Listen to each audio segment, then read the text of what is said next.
Bismillahirrahmanirrahim. Assalamualaikum warahmatullahi wabarakatuh. Pemirsa channel terpilih MTA TV dan juga pendengar Persada FM di manapun Anda berada. Alhamdulillah, puji syukur kita hadirkan kehadirat Allah Subhanahu wa Ta'ala. Dan di siang hari ini kita dipertemukan kembali dalam acara Ruang Psikologi. Dan di pekan kedua ini pemirsa dan juga pendengar, kita akan bertemu dengan narasumber kita. Ada Dr. Suroya Amin, spesialis kedokteran jiwa. Kita sapa. Assalamualaikum warahmatullahi wabarakatuh, dokter. Waalaikumsalam warahmatullahi wabarakatuh, Mbak Isna. Ya, kabar baik, dokter? Alhamdulillah. Alhamdulillah. Baik, di siang hari ini untuk temanya tentang burnout nih, dokter. Dan seperti masyarakat ini banyak yang mengalaminya begitu ya, dokter ya. Dan untuk Anda pemirsa dan juga pendengar, Anda bisa bergabung di line telepon kami 02716793000 atau melalui SMS maupun WhatsApp kami di 08112553000. Ya, baik dokter, untuk tema kita siang hari ini, dokter, untuk burnout sendiri dari ilmu psikologi ini maksudnya apa, dokter? Oke. Burnout itu adalah suatu kondisi kita itu lelah baik secara fisik, emosional, mental karena sebuah stres kronis yang berkepanjangan. Jadi ini sifatnya, kalau bahasa kita, kronik progresif gitu. Jadi proses yang berkepanjangan, tidak kemarin terus sekarang burnout, enggak, prosesnya mesti akan panjang. Dimana di antara triasnya burnout itu adalah yang pertama, dia merasa lelah. Lelah ini kayak apa ya, tubuh itu sudah tidur merasa cukup, bangun tuh masih nggak fresh, dan dia merasa kayak nggak punya tenaga untuk menjalani hari itu, sehingga kayak badan itu kayak tidak mampu untuk melakukan apa yang biasa kita lakukan. Yang kedua, kalau kita bahasnya sinisisme, jadi dia mulai apatis terhadap lingkungan, tidak lagi mampu untuk berinteraksi dengan orang lain, mulai menjaga jarak, jadi kayak datar dalam kehidupannya. Dan yang ketiga, kurangnya efikasi diri, bahwa saya sekarang tidak mampu, tidak kompeten lagi dalam pekerjaan saya, kayaknya nggak pernah ada hasilnya, sehingga saya seperti tidak berdaya guna.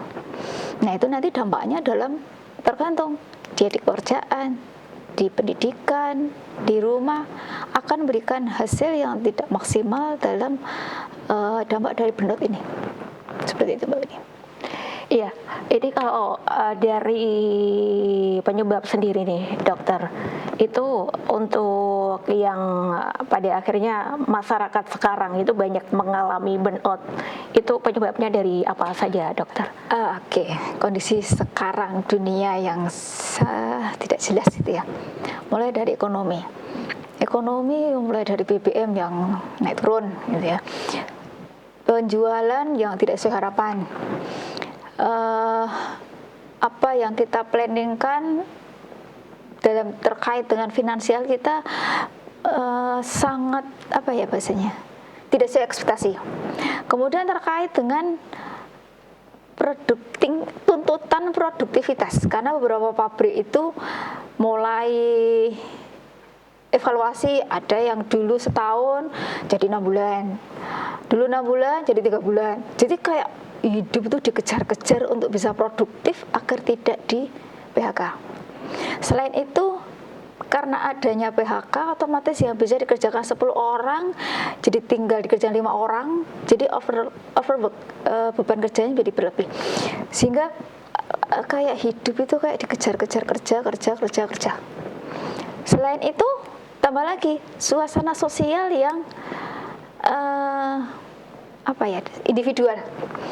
Jadi empatinya sudah minimal, apalagi simpati, sehingga kita tuh bekerja kayak sendiri, nggak ada teman dalam bekerja. Akibatnya tren burnout ini sangat mungkin banyak dialami, walaupun mungkin tidak merasa mengalami. Seperti itu, Mbak Isna.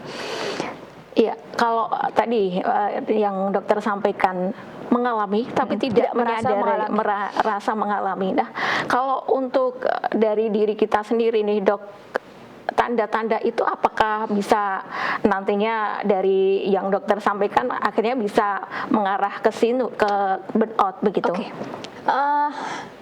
Karena tadi dari awal definisi burnout itu kan stres kronis berkepanjangan. Jadi tubuh itu seperti sudah adaptasi dengan stres. Jadi begitu ada sinyal yang harusnya dia aware terhadap sinyal itu, dia tidak tahu bahwa itu tuh sudah ngabari bahwa saya tuh sudah lelah.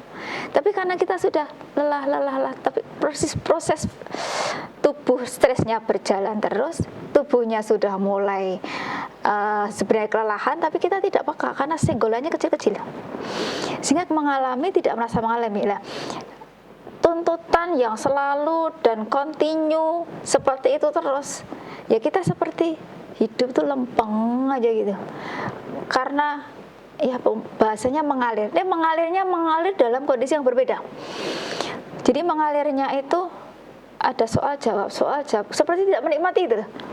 Tidak ada fase untuk kita me time lah misalnya, atau bahasanya ambegan bernapas aja kadang kita juga tidak sempat karena tuntutan. Baru sampai di rumah sudah dibel ini baru sampai rumah telepon, belum nanti pas istirahat dari Ahad atau Sabtu ada email atau apa ini dikerjakan. Jadi kayak hidupnya tuh work bekerja ya, itu proses yang berlangsung terus menerus tanpa kita sadari bahwa kita seperti didorong meh jatuh pun kita nggak tahu bahwa di situ udah ada jurang yang sebenarnya kita akan jatuh jika kita tidak mengenalinya.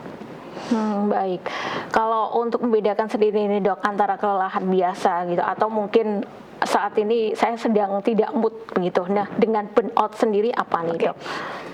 Kalau lelah biasa itu ya oke lah, kita membersihkan halaman, bersihkan rumah, bersihkan kamar, kan capek secara fisik. Oke, jadi lelah di sini fisiknya lelah, tapi begitu kita mandi misalnya, begitu kita tiduran sesaat fresh lagi, itu lelah. Cukup di tingkat lelah sesaat. Kalau kita mau stres, oke lah, ada tekanan, ada frustasi, ketidakmampuan untuk meraih keinginan, ada konflik. Kita ingin ke sana tapi juga ke sana. Jadi kita tidak bisa terjadi dua-duanya. Tekanan marketing harus mencapai target sekian, atau mungkin ada sesuatu bencana. Nah, stres itu kita nilai dulu, akan saya jawab soal ini atau saya lelah. Nah, lelah ini ya coba tak alihkan aja deh. Ya sudahlah, bahasanya EGP emang gue pikirin ada stres apa. Bisa mengalihkan saat dengan piknik atau apalah. Baik. Tapi ada lagi. Kita alihkan lagi rodo APCD agak sedikit bagus, tapi belum sampai ke tingkat kita yang dulu. Nah, berlangsung terus menerus. Nah, lama-lama jadi burnout. Kalau sudah burnout itu bisa dibilang naiknya akan lebih lambat dibanding kalau saat awal di stres akut. Sehingga butuh waktu untuk pemulihannya. Tapi kalau bisa pulih, bisa. Tidak ada yang tergantung kitanya. Kitanya yang akan menentukan akankah saya pulih ataukah akankah saya menikmati kelelahan. Tergantung pada diri kita. Entah itu obat, entah itu dokter, itu cuma dampingnya aja. Kitanya yang mau berubah. Ya, jadi memang faktor dari diri kita sendiri yang harus melakukan perubahan begitu. Nah, kalau dari tadi dokter, apakah dengan rutinitas yang sama begitu, apalagi pekerja ya, dengan pekerjaan yang itu saja hari Senin sampai Jumat, itu juga menjadi faktor pemicu? Bisa. Rutinitas yang mana kita tidak bisa memodifikasi rutinitas itu sangat berpotensi terjadinya burnout pada diri kita. Tiap pagi buka komputer ngitung uang orang, entah mungkin bagian finansial, accounting. Tiap hari kita bertemu di pasar jual beli, atau tiap hari kita masak dari pagi sampai sekian, mencari dan lain sebagainya. Jika kita tidak bisa modifikasi terkait pekerjaan, terkait istirahat, terkait hiburan, terkait diri kita untuk bersenang-senang, maka akan sangat berpotensi terjadinya burnout pada diri kita. Sehingga apakah setiap rutinitas sama dengan bikin burnout? Tidak. Itu tergantung kitanya. Rutinitas juga bisa tidak menjadikan kita burnout jika kita bisa modifikasi dalam kegiatan rutinitas itu. Misalnya pagi, kita setting pekerjaan itu hanya di jam 7 sampai jam kalau yang 5 hari kerja itu kan sampai jam 4. Sampai jam 4 kita ke taman bermain dulu misalnya, apalah ayunan atau apalah gitu, sekedar melihat-lihat. Selesai dari situ kita baru pulang untuk melakukan tugas yang lain. Begitu kita di rumah itu ya kita di rumah. Kalaupun ada email atau apalah yang butuh segera, kita tutup dulu sosial media kita agar kita di rumah itu menjadi diri kita. Jadi walaupun itu suatu kegiatan rutin, tapi bisa kita modifikasi agar kita tidak jadi burnout. Tapi jika kita bukan siratal mustaqim ya, pokoknya gini aja, sangat mungkin terjadinya burnout tanpa ada penentuan batasan diri yang menjadikan kita harus saat di sini, saat di sini ya aku melepaskan yang di sini, saat di sini aku lepaskan yang 2 hari saat aku di sini. Karena setiap individu itu kan pasti akan berada pada posisi pekerja, ibu rumah tangga, atau mungkin anak, atau mungkin istri. Nah, pada saat di sini ya di sini aja, nggak usah kita mengkok ke sana seperti itu. Jadi ada batasan-batasan yang kita lakukan sehingga rutinitas itu tidak menjadikan kita burnout. Iya, lagi-lagi diri kita sendiri yang bisa ini ya dokter ya mencegahnya begitu. Nah kalau dari kelompok yang paling rentan sendiri ini dokter, selain tadi kalau dokter mencontohkan pekerja yang banyak tuntutan begitu, mereka siapa saja dokter? Yang paling rentan itu bahasanya hampir semua tuh bisa rentan. Tapi ada juga yang memang berpotensi, lebih berpotensi, walaupun semua bisa tapi lebih berpotensi. Biasanya pada yang awalan bekerja atau yang sekarang kan Gen Z atau pekerja muda, karena dia saat ini kayak bahasanya tuntutannya lebih tinggi. Biasanya kalau di pekerjaan dia sebagai junior, sehingga akan lebih berpotensi menjadi burnout. Kemudian tenaga medis atau pekerja yang ada shiftnya. Yang ada shiftnya itu kan dia ada potensi di malam misalnya, malam yang untuk istirahat, jika ada potensi tubuh tuh perlu berkenalan dengan sirkadian tubuh yang harusnya istirahat tidak istirahat. Dan yang selain itu dokter, medis atau perawat yang harus segera mengambil keputusan jika menemukan suatu kritis. Jadi kalau dia di sini, pindah sini, ini juga kritis. Selalu dituntut untuk berpikir cepat, itu juga berpotensi jadi burnout. Kelelahan itu makanya kemarin ada yang walaupun ada intimidasi dari yang NTT itu, mungkin juga faktor lingkungan yang juga lelah sehingga bebannya itu signifikan, ada triggernya sehingga beliau memilih untuk menyelesaikan diri. Sehingga tenaga medis, tenaga perawat memang ada harapannya ada kesehatan mental yang juga terjaga sehingga dia ada istirahatnya. Selain itu bisa juga wanita. Nah ini, karena wanita itu cenderung multitasking ya. Jadi dia di rumah itu sana nyuci dinyalain, pindah ke sini dapur nyalain air, pindah ke sini bersihin apa. Jadi berjalan-jalan dalam satu waktu bisa 3-4 pekerjaan sekaligus. Jika beliau memang mampu ya tidak apa-apa, tapi itu berpotensi kelelahan untuk bernapas saja, untuk bahasa Inggrisnya itu rebahan aja dia juga kesulitan. Sehingga kadang beberapa ibu rumah tangga ngurusi rumah, untuk rebahan aja gak sempat. Nah makanya saat dikasih COVID suruh rebahan ternyata ya sambat gitu ya. Jadi kaum rebahan pun juga lelah. Jadinya saat kita berada di tempat yang sana ya kita ikuti aja jalurnya, saat itu memang sudah suruh kelari sana ini. Cuma ini berpotensi, jadi kita perlu ada batasan lagi. Kemampuan saya itu mengerjakan dalam satu waktu berapa sih? Kalau cuma satu ya satu aja, tidak perlu dipaksakan. Toh hasilnya tidak berbeda signifikan. Kita nyelesain ini, tapi semua malah akan selesai dibanding kalau 3 jadi 1 tapi cepat lelah dan cepat sambat gitu. Iya, dan memang seorang ibu rumah tangga itu biasa multitasking ya, Ya. dokter ya, dan makanya itu jadi penyebab begitu. Berpotensi. Nah, makanya dari apa ya yang saya ketahui sendiri memang yang burnout itu banyak kan seorang perempuan begitu ya dok ya. Kalau laki-laki bagaimana nih dok? Kalau laki-laki dari yang pekerja yang membutuhkan sebuah produktivitas tinggi itu juga bisa. Tapi memang secara emosional itu kan memang wanita tuh cenderung lebih emosional depan ya. Jadi emosi kan lama-lama lelah juga kalau banyak emosinya kan itu.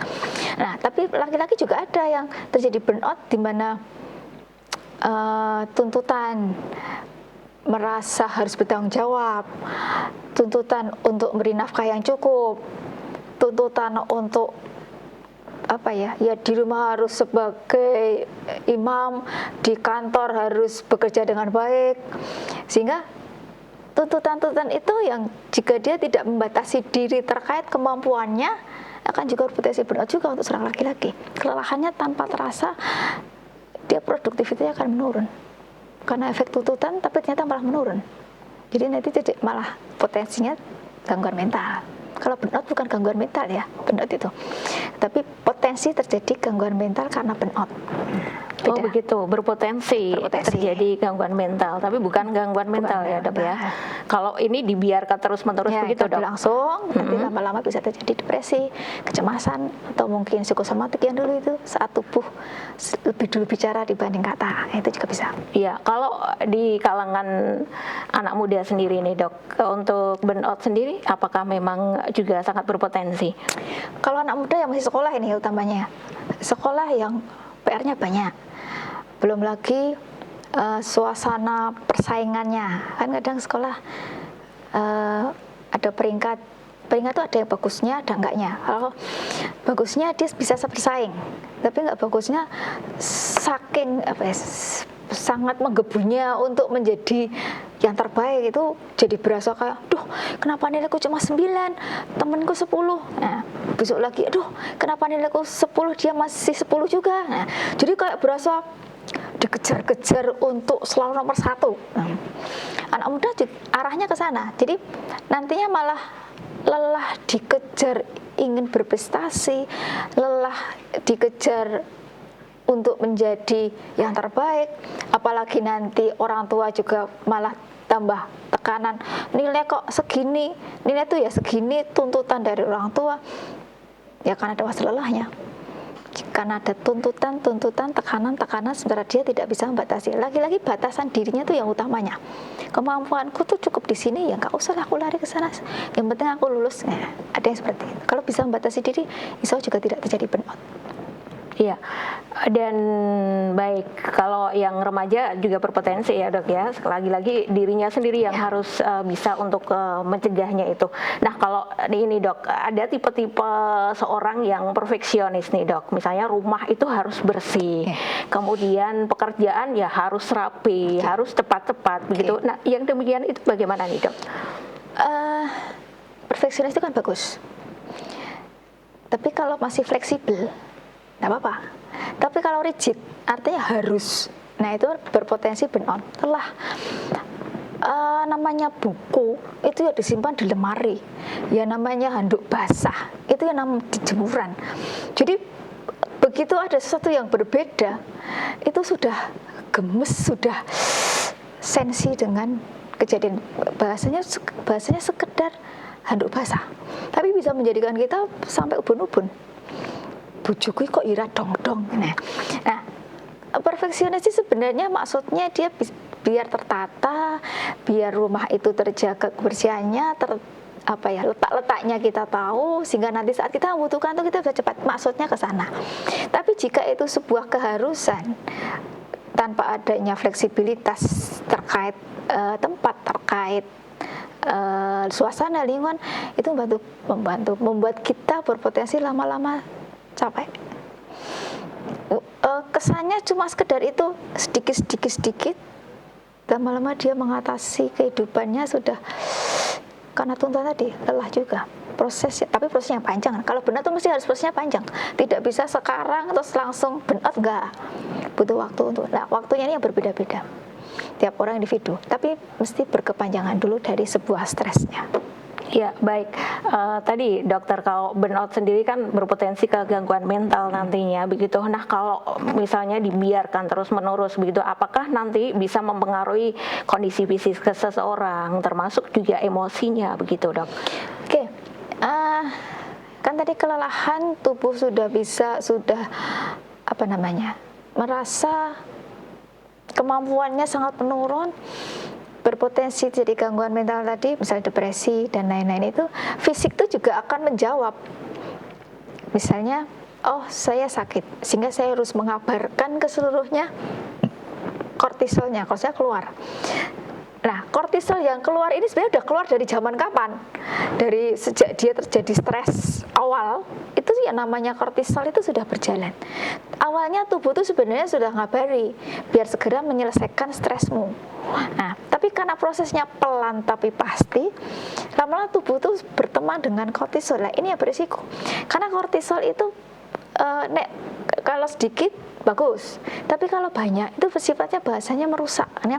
Mulai dari pembuluh darahnya bisa menyempit, mulai dari jantungnya berdebar, sehingga secara dampak burnout yang berkelanjutan tanpa ada penanganan fisiknya itu bisa lambungnya, karena lambung itu ada siklus gut brain axis ya, jadi sambungan antara usus, otak dan perilakunya, dengan lambungnya bermasalah, mual muntah, pusing yang nggak sembuh-sembuh, kepala tuh terasa berat, belum nanti jantungnya yang kadang mudah berdebar, otot itu kayak nggak punya tenaga, ya fisiknya lama-lama jatuh. Nah, kalau sudah sampai ke tingkat situ, harapannya ya kita sudah mulai kenal lah, aware saat tubuh sudah berkata seperti itu.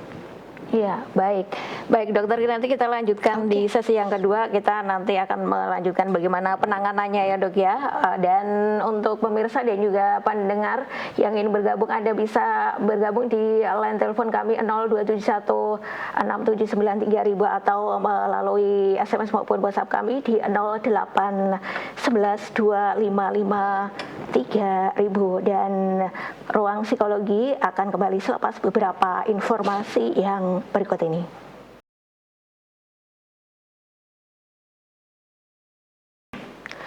Baik, terima kasih pemirsa dan juga pendengar yang menyimak. Kita kembali di Ruang Psikologi, masih bersama narasumber kita ada Dr. Suroya Amin, spesialis kedokteran jiwa, dan kita tadi sudah membahas tentang burnout, apa itu burnout dan penyebabnya seperti apa. Dan untuk Anda yang ingin bergabung, Anda bisa masuk di telepon 02716793000 atau melalui SMS maupun WhatsApp kami di 08112553.000. Ya, Dokter Suraya, kita lanjutkan obrolan kita nih, Dok. Untuk dari penanganan sendiri nih, Dok, apa yang sebaiknya dilakukan ketika mulai merasakan gejala burnout ini, Dokter? Oke. Jika kita sudah aware bahwa kita sedang mengalami sebuah kelelahan yang dampak dari yang dulu, maka kita harus saat ini karena saya ABCDE, posisi saya ABCDE, jadi kita atur diri kita. Pada saat di sini, kalau aku sudah saatnya terasa nggak nyaman, berhenti. Jadi kita kenali batasan dulu. Batasan saya hanya bisa mengerjakan 2 tulisan. Jadi kalau saya sampai membuat 4 tulisan, nggak mampu lagi. Artinya batasi, mengenali kemampuan kita dengan belajar dari yang kemarin. Selain itu, kira-kira apa yang menjadikan saya tuh tambah lelah? Kerunding, email, pekerjaan lagi. Jadi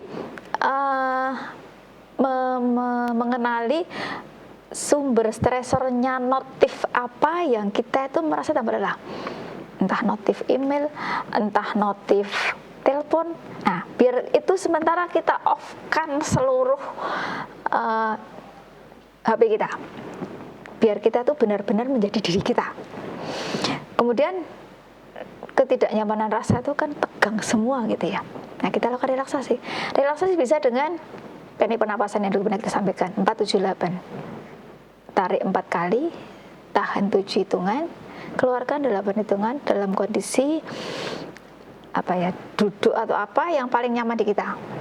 Selain itu bisa dengan, kalau meditasi itu bahasa meditasi atau muhasabah. Selain itu lagi me time, kita me time-nya spa mungkin, atau mungkin sepeda ke sawah dan berteriak sembari kita mengusir burung misalnya. Berinteraksi dengan alam juga bisa membantu terkait pengeluaran rasa kita, bisa melihat yang lainnya. Biasanya kita hanya melihat laptop, biasanya hanya melihat dagangan. Begitu kita lihat ke sawah, kita jadi ada sesuatu yang berbeda. Oh, ternyata dunia itu lengkap. Bisa juga dengan olahraga, sekitar sepedaan sambil kita bernapas pelan, sambil kita menikmati udara pagi, matahari pagi. Kemudian mencukupkan tidur kita, yang biasanya mau tidur aja kepikiran tadi belum saya kerjakan, yang ini belum saya selesaikan, yang ini sehingga mau tidur itu sini pikirannya pekerjaan tadi ya. Begitu kita sudah mulai ada notif-notif terkait ketidaknyamanan rasa, aware terhadap diri kita. Yang belum selesai kita letakkan di meja, yang belum kerjakan letakkan di meja. Kita lakukan peregangan ringan, persiapan untuk tidur, mapan ke tempat tidur. Posisi ke tempat tidur itu tidak ada kertas, tidak ada HP, tidak ada apapun, agar persepsi kita terkait tempat tidur adalah untuk tidur. Nah, kalau untuk tempat tidur juga ada laptop karena nyambi mengerjakan, tempat tidur juga ada HP karena nanti kalau ada panggilan pimpinan, maka kita akan kesulitan untuk menentukan batasan diri kita kapan saya istirahat. Nah, jadi harapannya begitu ada tanda-tanda bahwa kita sudah sangat lelah. Jika kita bisa mengatasi diri kita sendiri terkait kelelahan itu, ya kita lakukan hal-hal tadi, menyamankan rasa, menyamankan fisik kita. Tapi jika itu tidak bisa kita lakukan, aku kok masih nggak nyaman banget. Nah, kita cari bantuan dulu ke teman atau apa, gimana mengatasinya, mengeluarkan beban, mengeluarkan rasa. Sudah nyaman belum? Kalau ternyata masih belum, ya kita ke profesional.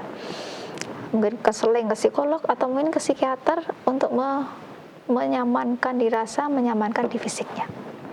Iya, kalau pada akhirnya memilih ke bantuan profesional, ke psikiater atau psikolog itu ketika kondisinya apa nih, Dok? Dari orang tersebut begitu. Saat performance diri, jadi kan dulu itu menuju ke psikiater itu adalah nanti biasanya dilihat perawatan dirinya, sosialisasinya, sama performance dirinya. Kita sudah tidak lagi mampu untuk berdandan, ya bisa kita cantik. Kita tidak lagi mampu untuk mandi, kayaknya mandi cukup sekali sehari, atau mungkin malah nggak mandi. Makan ya mungkin nggak nafsu lagi. Secara diri, secara performan, seorang ibu rumah tangga ya biasanya masakannya enak jadi nggak enak.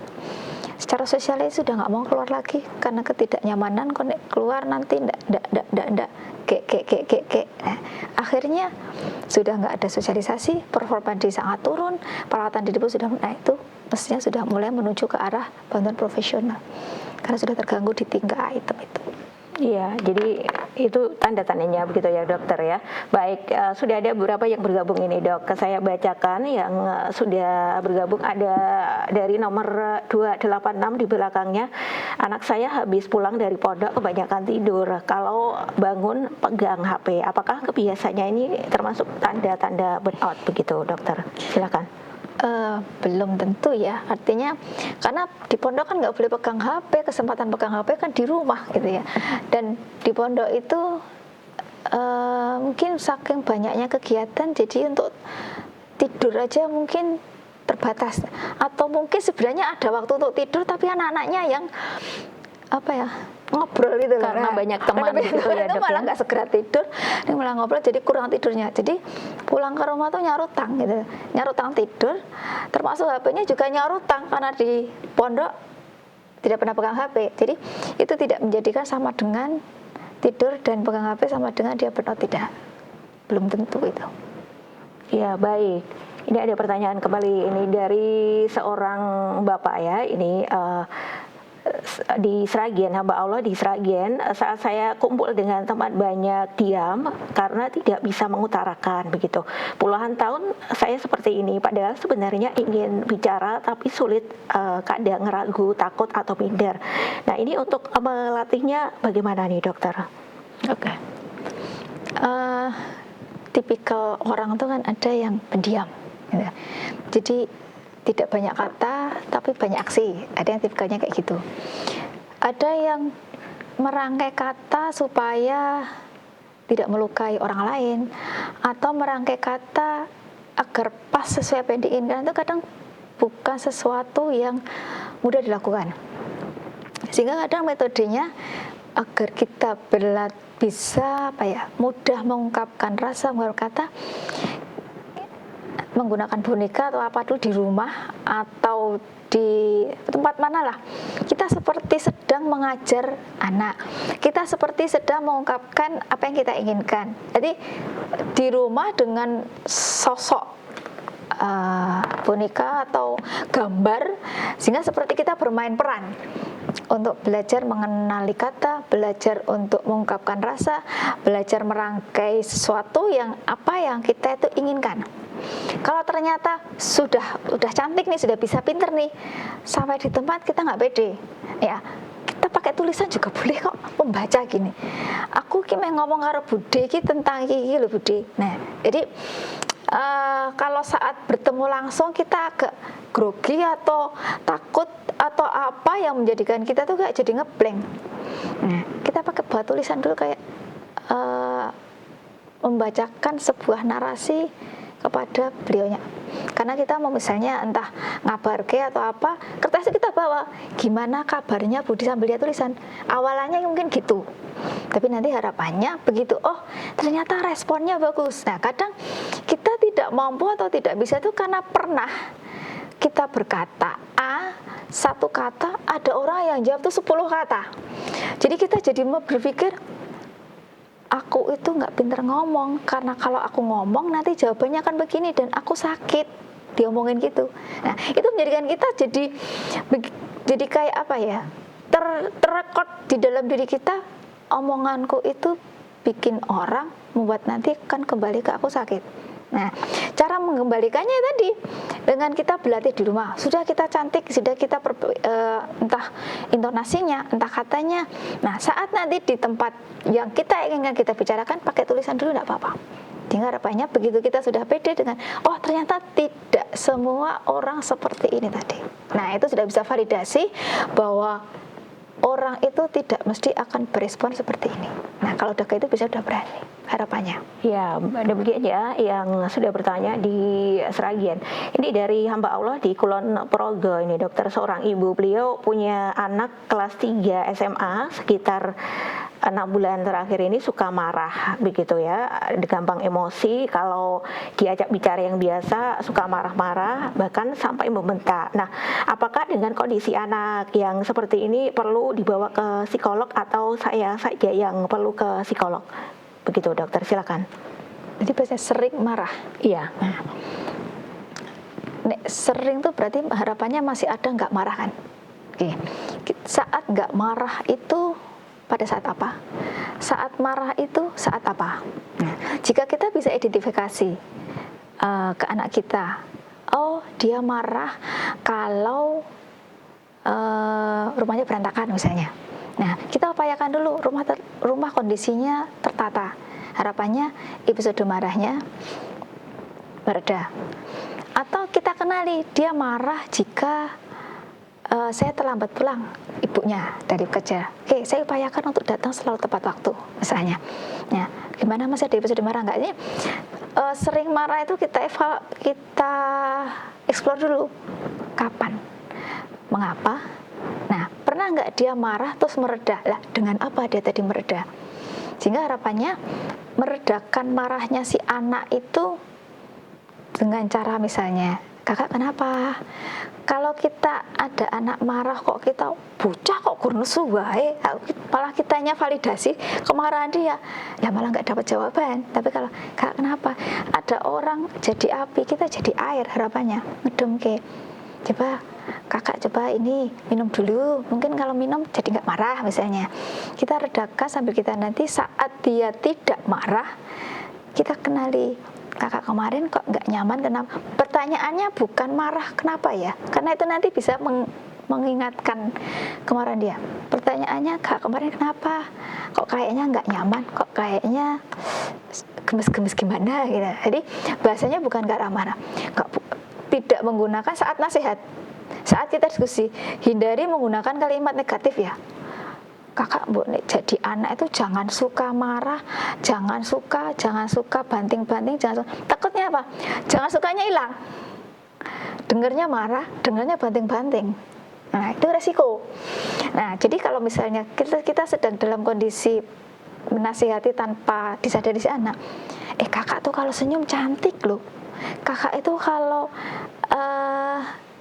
dandan kayak gini, wow. Apresiasi.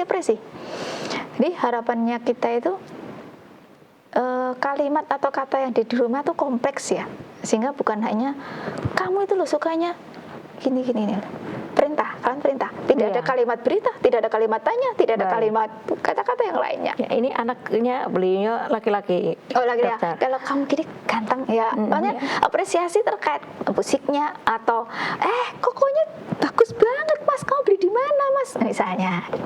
Jadi apresiasinya fisik iya, perilaku iya pada saat dia memang walaupun mungkin sekedar menaruh piring di tempat piring, chip. Nah, kita apresiasi kita aja udah bagus. Jadi dia merasa perilaku kecil pun diapresiasi oleh orang tuanya. Nah, harapannya nanti bisa ada bonding atau ikatan yang didapat anak dan orang tua, sehingga dia bisa, mah aku tuh nggak suka mama tuh begini-begini, mah aku tuh nggak suka kalau gini aku tuh begini marah. Nah, anak nanti lama-lama juga bisa mengatasi sendiri. Nah, kalau kita sudah tidak bisa, lah mungkin kita bantuan profesional, entah orang tua, entah mungkin pengurus, entah apalah, belum tentu harus ke profesional. Iya, apalagi ini terjadinya kan 6 bulan terakhir, berarti mungkin ada penyebab ya dok ya. Ya harapannya kita mengerti. Iya. Ada kisah apa di balik 6 bulan itu, gitu. Jadi kenali dulu, dan itu mungkin prosesnya progresif ya. Awalnya cuma seminggu sekali, jadi seminggu 7 kali marahnya. Nah, kita perlu eksplor. Tapi kalau kita sudah tidak bisa mengatasi kemarahannya karena sudah membahayakan terkait diri dan lingkungan, nah memang harus segera dibawa ke rumah sakit. Ya, baik. Demikian ya Ibu yang sudah bertanya di Kulon Progo. Dan dokter, kita lanjutkan kembali nih dok. Untuk tadi kalau ketika mengalami burnout yang sudah berlanjut begitu, kemudian membutuhkan bantuan psikolog atau psikiater. Nah, biasanya yang dilakukan apa nih dok yang untuk mengatasi mereka ini? Oke, biasanya yang pertama dilakukan adalah menilai, eksplorasi apa yang dikeluhkan, apa yang dirasakan, dampak dari keluhan, kemudian nanti eksplorasi terkait bagaimana kehidupannya, bagaimana pekerjaannya, bagaimana sosialisasinya. Jadi dalam kita menilai seorang itu komprehensif, bukan hanya keluhannya aja. Karena kita di balik keluhan itu biasanya ada kisah. Nah, kisah ini yang mau kita cari, agar nantinya akar kisah ini yang kita cari solusi. Karena kalau akarnya tidak kita berikan solusi, akan mungkin dia saatnya sudah mulai nyaman, aslinya belum nyaman, berhenti nanti karena akarnya belum dapat. Nah, harapannya eksplorasinya itu menyeluruh sampai ke kisah belakangnya. Kemudian kita bantu dia untuk mengenali, coba bahasanya journaling ya. Jadi saat jenengan lelah, ini terjadi di sini kisahnya apa dulu. Nah, sebelum jadi ini biasanya apa dulu. Nah, kalau sudah terjadi ini, cara mengatasinya bagaimana? Jadi rentetan kisah ini pasien itu diminta untuk mengenali. Artinya apa? Identifikasi diri. Agar kita itu sangkap mengenali kita, kelelahan kita, penyebab kelelahan kita, cara mengatasi kelelahan kita. Sehingga dia akan bisa mengeksplorasi diri saat, kayaknya saya itu sudah nggak mampu ini, sehingga sudah mulai membatasi lagi. Nah, selain itu, jenengan kerjanya apa? Terus, jadi istilah beban kerjanya yang mana kita mungkin bantu terkait prioritas. Nah, Anda seorang ini, tapi juga ini dan ini. Nah, menurut penjenengan, mana yang jenengan merasa mampu? Menurut penjenengan, mana yang jenengan dirasa nggak pas passionnya, karena kalau sudah nggak passionnya mungkin dia juga kurang nyaman, sehingga nanti kita kayak yang ini kita coba dengan seperti ini metode, yang ini metode seperti ini, kita berikan bahasanya safety plan, jadi perencanaan tapi tetap decisionnya ada pada pasiennya, agar apa ya, kan yang lebih tahu pasiennya ya pasiennya sendiri, dokter cuma ngasih arahan sehingga harapannya bisa sesuai, karena itu individual cara mengatasinya. Harapan kita mulai dari penyebab, mulai dari diri, dan latih dia untuk relaksasi diri tadi, sehingga bisa ada saatnya tegang, ada saatnya rileks. Karena ini aja kadang kita nggak tahu bahwa kita tuh posnya tegang terus.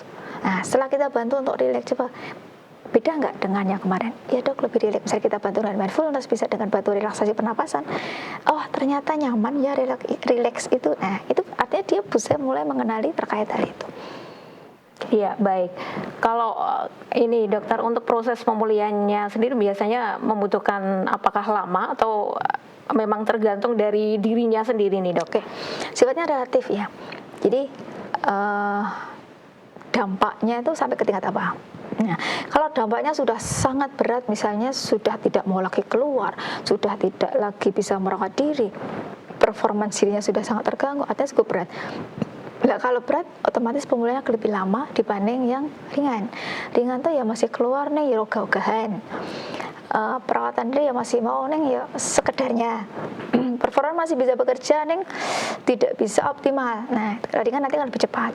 Harapannya tidak sampai setahun, atau mungkin cuma di bawah 6 bulan sudah bisa selesai menyelesaikan kisahnya. Nah, tapi kita harapannya kisahnya selesai ya. Jadi harapannya nanti jika terjadi kisah yang sama itu tidak akan terulang di kemudian hari. Tapi kalau kisah itu tidak selesai, akan mungkin dia kambuh lagi untuk terjadi burnout lagi atau lelah lagi. Jadi tergantung kitanya, tergantung support system dari sekitarnya, harapannya bisa lebih cepat. Ya, baik dokter Suraya, tidak terasa kebersamaan kita sudah di penghujung waktu ini dokter. Sebelum diakhiri, ada hal yang perlu disampaikan kembali, monggo dokter. Oke, menjaga kesehatan mental itu ikatnya kan sama dengan menjaga kesehatan fisik ya. Jadi ya mulai olahraga ringan 30-an menit sehari, sembari kita sepedaan, sembari kita dapat matahari, vitamin D juga membantu, sembari kita mendapatkan alam, karena berinteraksi dengan alam itu juga bisa. Makan makanan bergizi, cukup istirahatnya, dan cukup itu sifatnya relatif. Ada yang 4 jam, ada yang 8 jam. Kita tidak usah memaksakan kamu tidak boleh tidur sekian jam, karena sifatnya bahasanya tune up-nya itu sendiri-sendiri, recovery-nya. Kemudian kenali kiri kemampuan kita plus keterbatasan kita. Jika kita sudah tidak merasa mampu, kita sampaikan, belajar kata tidak.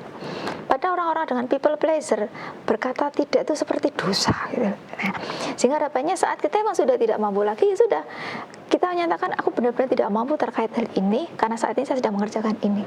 Sehingga sangat mengenali diri kita, menetapkan batasan-batasan diri kita. Selain itu, kita lakukan sesuatu yang komunikasi saat tidak nyaman itu sampaikan. Kadang sampaikan itu tidak harus dengan berkata ke orang lain. Mungkin dengan melakukan dalam bentuk kertas, mungkin dalam bentuk, tapi bukan status ya, bukan melaporkan ke story gitu ya. Biarkan itu menjadi kisah kita aja di hari kita atau di mana. Karena kalau mengabarkan status itu jadi blunder buat kita juga nantinya. Batasi media sosial jika itu membuat kita terasa tidak nyaman. Karena dengan kita selalu ikut arus media sosial itu membuat kita malah akan membuat kita tidak nyaman. Ya, baik. Terima kasih Dokter Suraya atas waktunya, dan sehat selalu dokter, dan selamat melanjutkan aktivitas kembali nanti. Assalamualaikum warahmatullahi wabarakatuh. Waalaikumsalam warahmatullahi wabarakatuh. Ya, baik, dan pemirsa dan juga pendengar, sampai di sini kebersamaan kita di Ruang Psikologi bersama narasumber kita, ada Dokter Suraya Amin, spesialis kedokteran jiwa. Akhirnya saya Isna Taskia mewakili segenap kru yang bertugas di siang hari ini pamit undur diri. Terima kasih atas perhatian Anda. Wassalamualaikum warahmatullahi wabarakatuh.